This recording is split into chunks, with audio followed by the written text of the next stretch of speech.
Hello, gentlemen. Welcome to the panel. Nice to have you here. Ladies and gentlemen in the audience, also please have your questions ready. We will definitely have a chance to ask the panelists. So maybe I'll start with Nerijus, just to follow up a little bit on your presentation. So to summarize, I understand as of today, we are good to go with the 700 megawatts, and other areas are yet they're poorly investigated in some parts, so it's yet to be seen whether the full potential of 3 gigawatt could be unleashed sometime in the future. Thank you for the question. In general, more than 700 megawatts can be utilized today due to the available information, because the areas which I showed as a final result, it was simply a request from the ministry to concentrate on this amount, because this is their plan actually to fund only projects up to 700 megawatts. It was the, let's say, initial task for us. But if I look at the EIA done already, I mean, areas covered already by the environmental impact assessment and also covered by the initiative from the private investors, they are much more. Therefore, we simply talk today about the formal process in Lithuania, which is a ministry-driven process, which is formally governmentally set targets, but not the private interest. So if we talk about private, it would be probably doubled. Okay, thank you. Just to could you maybe, and also other panelists may join, of course, answering this question, but just to understand, and for the audience, for those who are not so much into the offshore, how does Lithuania compare the conditions for offshore if you take other Baltic Sea countries, for example, Latvia, Estonia, Poland? Are the conditions good or average or not so good? Just to... I will probably answer, because as a citizen of Lithuania, I would say that our conditions are the best, of course. But if we, politically it is the best locations. But if we talk about the shelter and the shallower areas available, of course, Lithuania is more open coast. We do not have islands. We probably have entire near coast zone protected. Therefore, our all potential installations are a bit further from the shore than it might be. So, in this respect, Estonia probably is more attractive because they have archipelagos, they have islands, so this is a little bit easier maybe. Latvia is a different story. They are a little bit on the probably lower level of the investigations or the expertise available, so we are kind in the middle. But if I may comment shortly that with regard to the preparedness to the process, I mean, planning process is in place, the spatial plan of Lithuanian waters is in place, legal basis is known, process of the licensing and the tendering system is being created currently. So in general, Lithuania is moving really big steps toward this. So I believe that therefore we are really not the worst place to develop, but not the best probably as well. But in general, very attractive and then possible. Thank you. Maybe I'll switch then to Mr. Darius Bėkša. You're representing Lithuanian Energy Agency, so it would be interesting to also maybe the audience to hear a little bit about the role of the agency in the offshore, and also your opinion whether are you optimistic about offshore, because as we know, offshore is a long story in Lithuania. Actually, we've been talking about offshore for years, and the process was up and down, and it was reset at some point. So are you optimistic, and what's the agency's view on this? Yeah, thank you very much. Yeah, we had quite a long ride along the point we have currently in. So from my position, we quite in a good situation. As from yesterday, the minister was very concrete that this is a few months' task simply to put the final dates when the auction will take place and how the procedures will be formulated. So that's the political support that we have. On the other side, agency now is engaged, starting as a special planning procedure. Simply all the area that areas were represented will be divided in some slots, where in the future the possibility for the auctioning will take place. So maybe that will take, for us, we're planning 1.5 years. Accordingly, we will start to be looking for, not looking for, but next year there will be time to start environmental impact assessment. That's all together, we plan to have 1.5 years to finalize that topic. So in 2023, second part of the year, we will be good with all the documentation and all the investigation made to go for the auction. So from the agency side, it is quite clear what we have to do. From the political side, we see that there's strong signals that offshore wind should be in place. We have support. So yeah, maybe if to be optimistic, at the moment I have no skepsis on that. Okay, and the ministry announced that the parks could be operational by 2030. Do you think that's ambitious enough, or maybe the efforts could be accelerated somehow, and we could, since Lithuania has so ambitious targets, as you know, in 2050 we will need to produce 100% of electricity out of renewables. So I guess we also need to speed up a bit with both offshore and onshore, but of course all the procedures must be in place, and that requires time. Just your view on the timeline. So if to be just step by step, so if we planning to have auction, final auction in 2023, the second part, or the beginning in 2024, so we have the results. So the planning, building and going online is 4 years. So it's more or less already the good time frame for the developers to fit to that 4-year period. So at the end we have 2028 as the online date for the power plant to be operational. So it's, from my point of view, if there will be some shortcuts, we have some time savings. I think Ministry also on that part to have it to save time if it's possible. But still, there is official procedures. Right, correct. We'll ask Gary just a little bit later about shortcuts. If he, yeah, I mean, maybe you could comment immediately. Do you have a huge experience internationally, and what's this timeline? Does it look ambitious to you, or is that could be maybe something else done? I think actually, if you asked me before the presentation, I would have said it's impossible. Now knowing what's been done, it's ambitious, but it may be doable. But it's like I said yesterday, typically it's 10 years, start to finish, end to end of the process. But there's a lot been done, so maybe it's doable. So this is in line with what you're seeing in most of the jurisdictions. Yeah, I mean, if you take other markets, so look at what's happening in the UK with their Round 4 and their Scotland projects, none of this work has been done so far, and they're allowing 11 years start to finish. So if you take 2 years off, that's 9 years, maybe 8 years. So you start to squeeze it in, but it is tight. Okay, thank you. Just getting back to Darius a little bit. Maybe yesterday we discussed a lot about incentive schemes. As you know, there was recently an onshore auction where 3 bidders were bidding €0 for market premium, which was very interesting, and it will be basically a subsidy-free wind park. How do you envisage the offshore in that regard, in terms of incentive schemes? Will we need any, or maybe it could also be subsidy-free even at some point?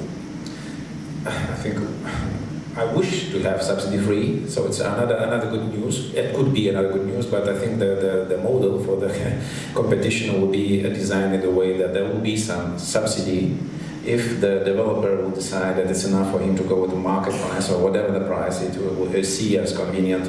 So we'll really after the results. But I'm not considering that now we can go with subsidy-free offshore wind. At the moment, especially in Lithuania, when we have just the first park running from zero. So maybe next wave of wind parks developing, we can consider some decrease or considerable decrease in subsidies. Gary, so you're shaking it. It's subsidies, they must. It's important not to use the word subsidy. What you guys maybe say differently, but it's not subsidy that these projects are going to need. It's a support mechanism, so it's a guaranteed income. And it isn't money from the government necessarily. It's just a guarantee that they're going to last. Because for a lender to come in and invest in a project of this scale, they're going to want to see some long-term certainty. And so it's not necessarily a support scheme. Not a subsidy, more a support scheme. Okay, sorry for that. Okay, I'll ask Dominikas now. Ignitis in 2018 announced a teaser that it would be looking for a strategic partner to develop offshore wind parks. Maybe you could just update a little bit on that. How is it going with the search for a strategic partner? Yeah, so given the progress that has been done in Lithuania until beginning of 2019, we started considering that if there is anything to be developed in Lithuania, we should probably take part in it. And moreover, our strategy is currently oriented, heavily oriented towards investments into renewable energy. So we started the process of actually finding a partner from whom we could draw some experience on how such projects are being developed, because realistically Lithuania or the Baltic states or even wider area on the eastern Baltic coast, there is basically no experience in developing offshore wind. And offshore wind is as we could see also from their presentation today, this is something completely different if you compare to, for example, onshore wind. So we started looking for a more experienced partner, and the idea was actually to see whether we could participate in a project which is in a more advanced stage, comparing to the foreseen process that would be happening in Lithuania. So far we have received quite substantial interest from various players in the industry. We have not closed the process yet. I would say we are in discussions with a short list of a few partners, potential partners, and as soon as we close these discussions, we'll probably announce it. So, yeah, perfect. And just going forward, do you envisage a fierce competition between state-owned Ignitis and private sector companies? Because they are afraid of you. Maybe not afraid is not the right word, but yeah, there will be a competition, I guess. Very good point. Actually, it would be interesting to calculate the non-state-owned companies in this industry. So if we look at, for example, other players known in Europe, also in the Baltic region. So let's say Ørsted, where the majority is owned by the state, the Danish state. Enefit Green is 100% owned by the Estonian government. Vattenfall is owned by the Swedish government, and I could list on and on. So it is basically, when we state that there is something with the private players, we have to distinguish what is a private player and what is the state-owned. It's many of the players in this industry are actually owned by states and by municipalities, by other forms of investors. So I think we will, of course, we will be in competition, and we expect competition. But we think that we have our own advantages and benefits, at least in this region. So, thank you. Now I'll like to switch back to Gary, if I may. Gary, you have a lot of experience, and maybe what are the most typical mistakes that, since Lithuania is just starting with offshore, so it's very important not to make big mistakes at the beginning. Maybe there are most typical mistakes that Lithuania should be trying to avoid in your view. And maybe you have some project management tips immediately. We saw your presentation yesterday, of course, which was very interesting. So you now saw the presentation by Nerijus, and maybe based on that you would just give us a view. Mistakes? Yes. I think actually the presentation that we saw already from Demi was really good. I mean, all the risks at the beginning. So the money is saved at the start, and so taking out much of the uncertainty right at the very beginning is probably the best advice anybody can give. And that's the same for everything. Use proven technology is also something. You don't experiment in your first project, and if you're in this case of somebody who hasn't done it before, I think the sound advice is to take a partner who has done it before, and then after that, every project has some hiccups. Have a contingency budget because you're going to need that for sure. In what is your view on this private and public sector competition, if there is any, or you see it as partnership? Or? I think it's exactly as you say. If you look at the UK is a little bit different, but look at what's happening in the Irish market as well. In the Taiwanese market, you have semi-states or states partnering with private companies. So maybe you can have a better idea than I do on that.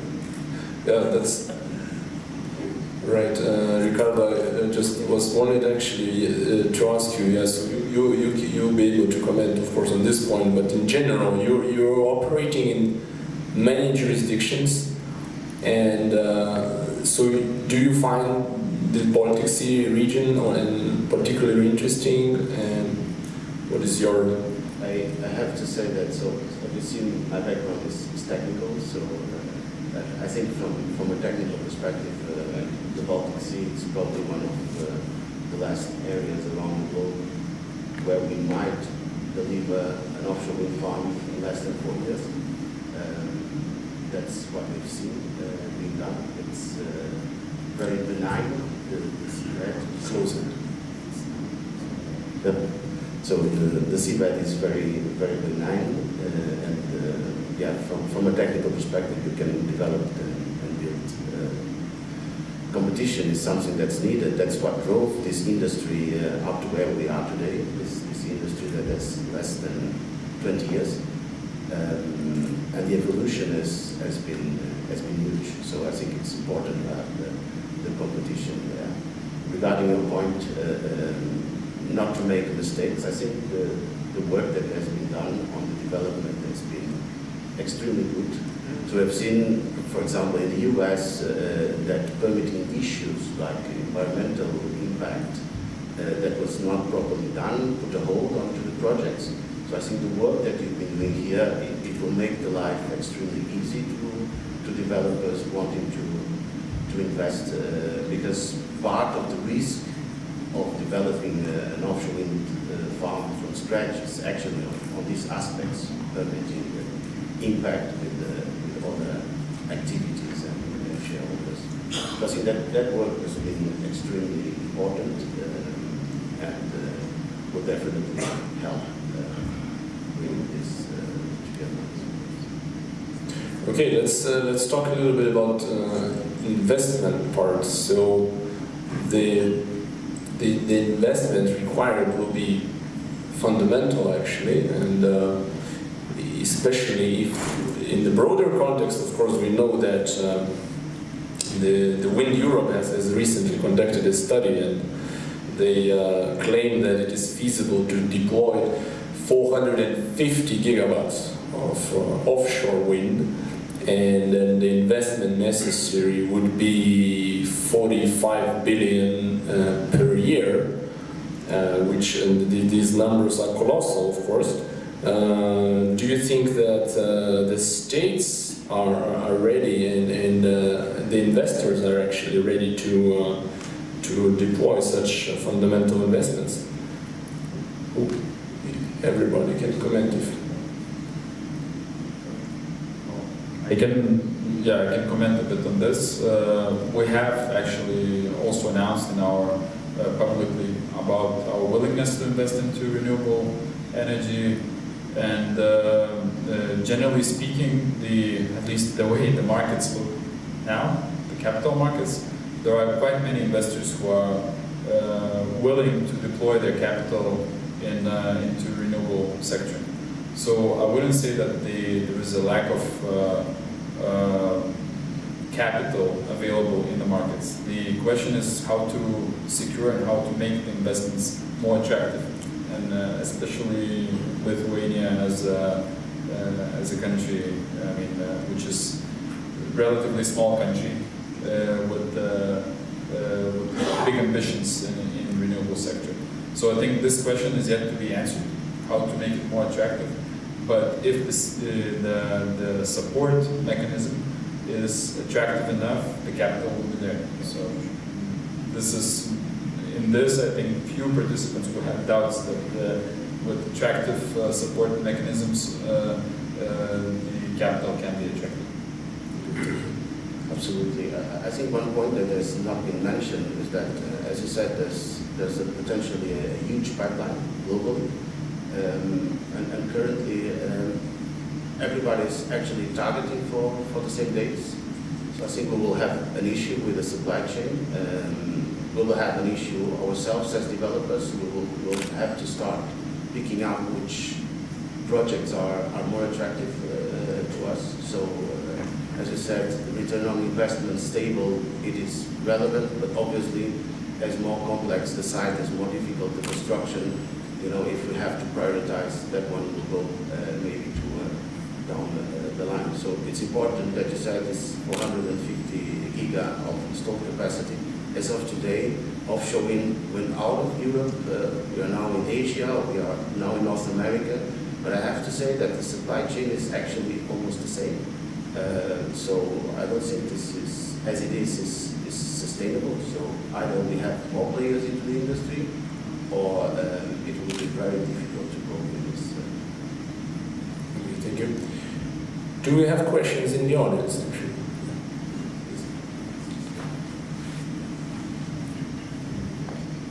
I have a question for Gary and Ricardo. In terms of the potential support scheme in Lithuania, what would be your proposal to the state of Lithuania to design it properly? And not in terms of monetary support, but in terms of when it should be announced. You know, how much pre-development needs to be done by the state in order for the auction to function properly. So, I mean, maybe the environmental assessment needs to be done by the state before the investors can actually come in. Or is this the kind of responsibility of the investor? Because the more pre-development you do, the less risks the investor takes, and probably the smaller premium he would require. So that's my question. What would be your proposal to make it work? That's a bit of a hard question. So in Europe, we see very different schemes. Like, for example, if you pick the Netherlands, which are actually taking that approach, completely de-risking the sites and then putting them into the market, guaranteeing the grid connection. But then, for us as developers, there's very little to optimize, you know, because we are all playing with the same cards, and if we all come to the same conclusion, it will be very difficult to optimize. On the other hand, if you de-risk what I believe is critical, which is the environmental and the local permitting constraints, and you leave the rest for developers to decide which risk they want to take forward, it might be that we come to different conclusions and we come to different agreements. So I don't have a preferred option, but we've seen in the Netherlands this approach resulted quite well.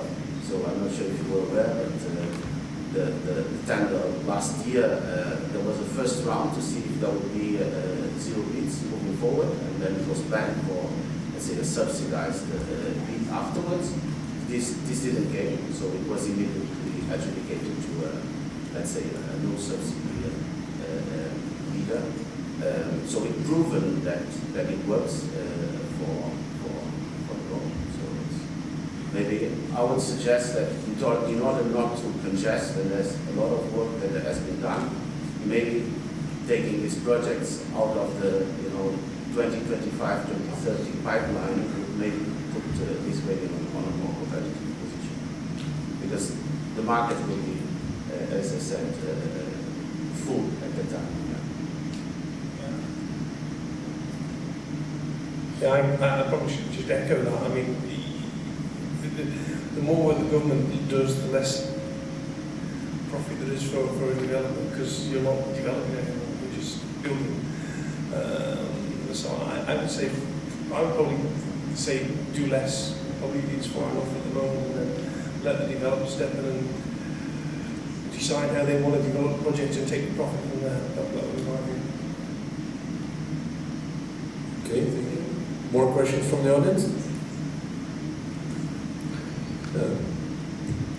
If I may, sorry, if I may a little bit add to what was said. Oh, sure. Lithuania already has a scheme foreseen for this. I mean, the initial now target is to do only the basic layers of the environmental impact done by the states. So we support in the sense that the developers, the private developers, they would get all the same information on the environmental components, but not on the technical side. Therefore, EIA as such cannot be completed without technical plus environmental. So environmental to give away to the investor is okay, but if you start deciding for the investor which offshore wind turbines to use, how to interconnect them, etc., it's already nonsense. So therefore, the Lithuania is going this way, that we provide only environmental information which is objective. Rest we leave for investors.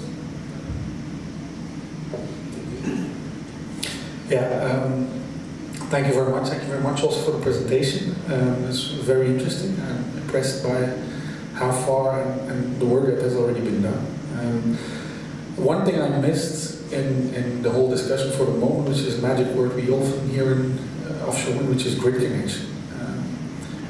Has there been one way or another an analysis on whether there's grid connection capacity available at the stage, at the moment they will be connected? Maybe, I don't know if Darius can answer that question. Yeah, I think yesterday there was a statement made by the minister, also by the head of the DSO. The problem is not the problem, but the factual situation. The package is now currently in the parliament, and they're deciding which way to choose. One possibility is to go that DSO actually connects and erects the substation offshore. The other is simply to leave it to the investors to develop. The bottom line is that the connection point on the substation on the onshore will be prepared. So now we just in the discussion in the parliament, who is responsible for laying the cable and erecting the substation. In any case, it could be behind the developer or by the DSO, but simply we will need to wait until the parliament decides. So this is in the legislation now. Yeah, my question was more about the onshore. You say it will be installed, the onshore connection. We've seen in many countries, amongst others in Belgium, I think also in Scotland. The onshore connection is more of an issue than the offshore connection. So my question is, if the energy actually reaches the coast, are there connection lines that evacuate the energy and actually Yes. where there's demand? Yes. Are there Yes. capacity today available? It is in the package with Harman Link. The extension for the wind connection is already there. Okay, thank you very much. And if you allow me just to complement a little bit on this, the interconnection options have been considered during several projects, and the answer you already got is actually offshore, onshore directed infrastructure development. So we also propose very much to have an option allowing to export the offshore energy to other seas, I mean to the neighboring countries, not only to Lithuania directly, but also to be open for the other markets to interlink. And this is for, we had also developed this called Baltic Integrate Grid project, which allows actually interconnect different projects into the one systematic grid. So this also is considered, at least suggested. And in our MSP, the Spatial Plan of Lithuania, we have foreseen corridors for interconnection offshore, onshore, but also there is one connection allowing you for the export from the installations developed in Lithuania towards Russia, Latvia, Sweden, etc. So those options are also being considered, yes. Yeah, well, I would like to have a small input from the association as well as a little comment on what Darius said on the decision on the grid connection. So just a little update that this point was out of the package of renewables now, so it's not there, it's not in the parliament. And I think that we should have a discussion before we get that to the decision makers, between the industry, the TSO, energy agency, any other stakeholder, just put on the table what we have, what kind of options do we have. Yesterday, Mr. Darius Verbickas boldly said that he will give the development of substation to the private sector, but he didn't mention if the TSO will give the ownership of the substation later on to the private sector. So there are more questions than this that we need to discuss before giving the right the decision to the decision makers. That's my comment. Thank you. If I may react to that, so if we just stay correct on what substation we have in mind, if we have the substation that will break on sea, simply, so this is offshore substation that will be from yesterday's statement. Yes, it will be most probably dedicated for the investors, direct. Also the cable or onshore capacity reservation to connect to the onshore network. So that is behind the rail grid responsibility. Yeah. So sorry.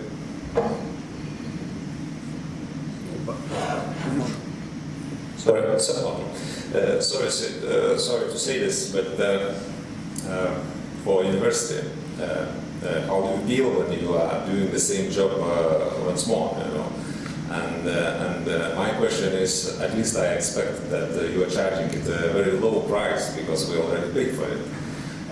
Well, not fully, but say for some part. Then the question, the real one. Nearly 4 years ago, it was agreed that in 3 years, all the CAA will be done. So, nearly 4 years ago, that in 3 years will be done. So, we are already behind the schedule. So, can we, as the investors who actually will be bidding in this auction, whatever will be the scheme, be sure that this existing law will be not changed once more, you know, so dramatically, and that Negus will charge you first time, you know, for the same job. Thank you for the question. Probably I will reflect shortly, because we feel good. I mean, repeating this work, not because the money are there, because the money, as you told correctly, they are really small, because we are not charging, let's say, millions for whatever. But we are gaining more and more knowledge and experience, and also not only we as a scientists we are gaining more knowledge, but also the APAs and the experts who are making the decisions, they are more and more educated in the fields. Therefore, I think it's all good that we repeat this one from time to time, but still to be in a serious way. EIA is a study which is very much linked to the limits you define. I mean, limits of the area you want to develop, number of the turbines you want to install, cables, etc. So it's not only environmental, it's also technical. Therefore, if you change something seriously, you want to change border, you want to extend, you want to make sure smaller, bigger, you have to do the study again. Of course, it doesn't mean that you have to investigate the environmental components again from the scratch, but the study as a paper as a hard copy should be redone. So this is now headache of the ministry, who are now asking us to change the limits, change the megawatts, which means we have to issue new studies again. But as I said, 3 EIAs are on the table with the positive answers today. If we could use those, the 2.5 years, we are in front, not behind. Just a question regarding that. I'm not sure how much of you follow this industry, but we tend to say that every 10 years the turbines double the size. I've seen that your assessment has been done based upon what is considered as today's technology, 10 megawatts. How likely is, if we double the size of that turbine, that some of these sites might become unviable from an environmental perspective? True. It's a short, that's true, but then yeah, you have to investigate. So just Maybe it was not clear that we have to reinvestigate. That's clear, but the concern is, can we put some of these sites out? Because the rotor will be definitely 20 meters bigger. The impact on birds will be obviously. So this is one concern that we have, and that's why when I meant permit risk is of high concern to the developers, is that if it's a showstopper, it can kill a project. So that's. Yeah, sorry for misunderstanding, but the area itself will remain secure because the limits we put on the map, they actually showing you this area is safe for the development. We do not say this area is free or suitable for development of certain megaturbines. No. If the turbines change, you simply change the distribution of them, you change the place of them, but you will not change the out border of the area. So then it's only matter of mathematics and technology. What kind of yield you might extract from the certain square kilometer. That's it. maybe just to add, the environmental impact assessment will have this interval. What are the interval for the megawatts? So at least the idea that you propose, we need to include much higher capacities for our impact assessment in the future. Maybe my question was not clear. So in terms of capacity, obviously that has to do with the capacity to take the power out of the wind farm. The area is a limiting factor. But what I'm saying, what we have been seeing is that as the turbine grows in size, it grows the area of the blades, the rotor, and that has a negative impact in the environment. So this study has been conducted for a 10 megawatt machine, I guess 160 rotor, but now the industry is moving faster to beyond 200 meters rotor diameter. So my question is that future potential impact being assessed on your study or not? Just to add shortly, no, we didn't make recalculations of the impact, let's say shading or noise or visual impact for the different type of the turbines. But as I simply repeat again, the area is secure environmentally. So, but if there is another impact, like I said, visual or the birds or the shading, etc., this has to be restudied. I mean, we have to put there the realistic numbers. Now what is done, it's not based on 10 megawatt turbines, no. It's simply we cover the area, which is of 3,000 or something square kilometers, which we would like to utilize. That's it. So for this is suitable. Other aspects, it's technological versus impact. So this has to be, of course, studied. Just to add a small perspective to that, so on projects that we're looking at the 2030 deliveries, we're envisioning 60 megawatt turbines. Okay. Very well, just Mr. Linas, were you convinced with the answers? I know you were very skeptical before we discussed this. So the second part was not answered because it shows that we can start with something and we not really know with what we will end up. And this is about the law. And here I'm looking to the parliamentarians who are changing these laws. So basically saying when you start the process, and you mentioned that it takes time, yes? So the two minds are changing and all other stuff. But then also the law can change, and you will be just out of the map of developers, and that's it. So that was the main question. How can we be sure that this procedure, what we are talking now, will be the last one? Yeah, well, we have elections this year, so That's right. nice element of unpredictability and is always there. Actually, the one thing we should say is that developers hate instability. So, Yeah. so be damn sure that whatever you're doing now, don't change it, because they all just run for the hills if you keep doing that. But you don't have any choice, you have to stay there. The rest will run for the hills. Yeah. Not in Lithuania. Okay, very well. Do we have more questions from the audience? Just maybe I would like to comment on also about the previous processes, and I think this is what is really interesting to see, is that this is the first time the process has attracted such international, basically international players who are interested in the process. So I think this this process has been taken to a different level. So if we have seen before some attempts, bits and pieces of trying to develop something, or claiming at least that there is something being developed. Now we see a lot of international players, and also in this room, who are actually interested in the process. And the industry has progressed quite substantially since then. So if you look at the levelized cost of electricity, which we could see in the projects being developed in 2014, and compare it to what we see now, for example, in the Netherlands, or in the latest probably public data is from the Netherlands, the prices have dropped several times. So I wouldn't be so sorry about the previous processes, as it will inevitably, the further we go with the technology, it will contribute to the consumers, who will have to pay less premium for all kinds of support schemes. I think it's just worth to mention, because we've been focusing obviously in Lithuania a lot, but I think the offshore wind has to be seen as a wider Baltic interest, and I think that's how you should look at it, in order to keep it scale.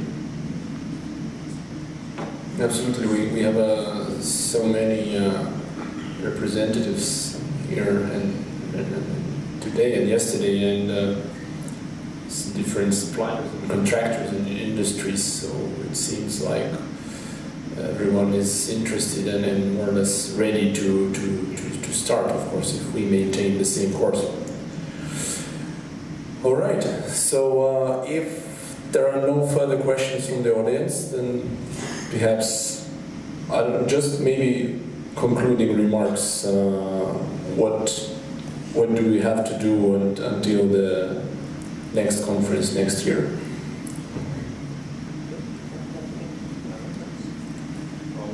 Our expectation is that the government will stick to its plan, and we'll see the stability which is required for this kind of project. That's basically the expectation, I guess, most of us share in this room. Perfect. Yeah, from my part, I think we will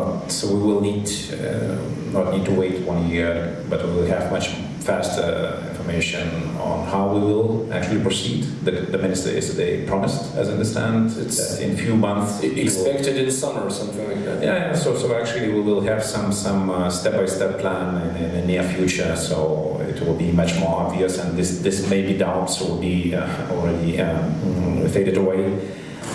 From an agency part, we are quite serious about functions that we need to deliver, so we're quite on schedule. Always there is discussion how to do more, or how the quality to improvement and so on, budgeting, but it's a daily job. So from the agency part, we have a quite good vision how we need to proceed, and political support is also there. So. Scientists are always, looking forward, and we simply encourage very much the government and Lithuania in general to use this opportunity and not to spoil the situation, because we never touched the one very important thing is port of the services and